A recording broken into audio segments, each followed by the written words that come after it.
Wel, dyma fi Elidir ar ran fideo 8 yng Ngwyl Golwg tu allan i'r fro ddigidol. Dyma cartre fideo 8 yn yr wyl. Os ydych chi dilyn fi, na i gymryd chi ar tŵr bach o'r stafell. A'r peth gyntaf, ydych chi'n weld wrth fynd i mewn fan hyn, ydyn sgrin ni.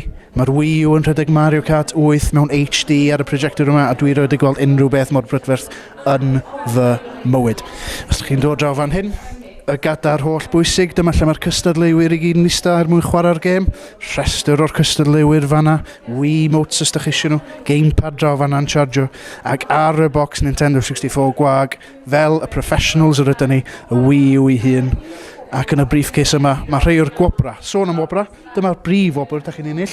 Ceir remote controlled Mario Kart. Da ni ddim di sbario unrhyw gost i ddod reina i chi yng Ngwyl Golwg. Hefyd mae gen i gardyn gan Shop Game, diolch yn fawr iddyn nhw am hynny, a chasgliad o gema PC ydych chi.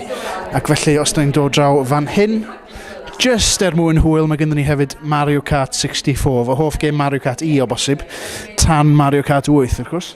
Un o hoff entries y rhan fwyaf o bobl yn y gyfres Mario Kart yma ar gael i chwarae just am hwyl. Felly dyna ni, Mario Kart fideo 8, hashtag MK fideo 8, mae wedi bod yn drwy'n o'r prosir yma, a dwi'n meddwl bod ni am wneud hwn eto. Welwn i chi yna.